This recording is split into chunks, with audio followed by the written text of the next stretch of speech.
Well, thank you very much. It's an honor to have Prime Minister Netanyahu, a great friend of mine and a great friend of our country. We've had a tremendous, almost 3-year relationship. I've known you for many years before that, but this was 3 years of prime time, and we've done a lot for Israel, and the relationship, I think, has never been better. We're going to be discussing Mideast peace. We're going to be announcing a plan tomorrow at 12 o'clock, and that's a plan that Bibi and his opponent, I must say, have to like very much. And I can say in terms of Bibi, he does, and I think in terms of his opponent, he does too. I'll be meeting with him in a little while. But this is a plan that's very important to peace in the Middle East. No matter where I went, they say Israel and the Palestinians, they have to make peace before you can really have peace in the Middle East. So people have been working on this for many, many years, and I think we're relatively close, but we have to get other people to agree with it also. I will say many of the Arab nations have agreed to it. They like it. They think it's great. They think it's a big start. I think it's a big start, too. I think it's a fantastic thing if we can pull it off. They say it's probably the most difficult deal anywhere and of any kind to make. In the business world, when I was back in the business world, when a deal was tough, people would jokingly refer to it as this is tougher than Israel and the Palestinians getting together. And that's what I've heard all my life. And so we'll see what happens. We have something that makes a lot of sense for everybody. And we appreciate you being here. And Mr. Prime Minister, great job you're doing. Thank you. Thank you very much. Thank you.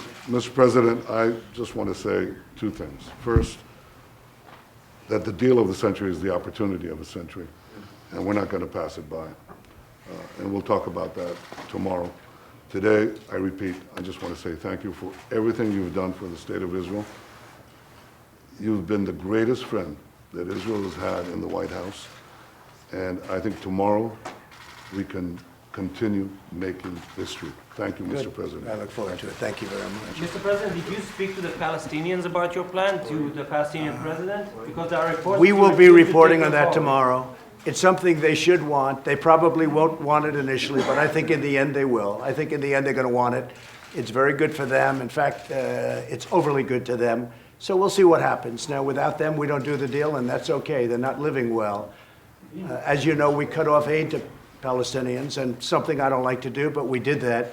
And we think that there's a very good chance that they're going to want this. I would say their initial, just as great negotiators, and they are great negotiators, their initial response, and I have no idea what they're going to say, would be, oh, we don't want anything. But in the meantime, they'll be negotiating. So let's see how it works. So tomorrow at 12 o'clock, we'll be announcing a plan, and it's a very big plan. It will be a suggestion between Israel and the Palestinians. It's the closest it's ever come, and we'll see what happens. We have the support of the Prime Minister. We have the support of the other parties.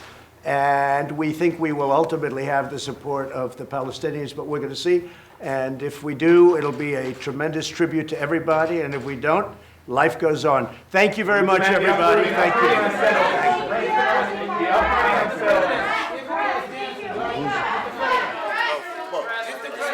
Mr. President, what about the allegations in the Baltimore? False.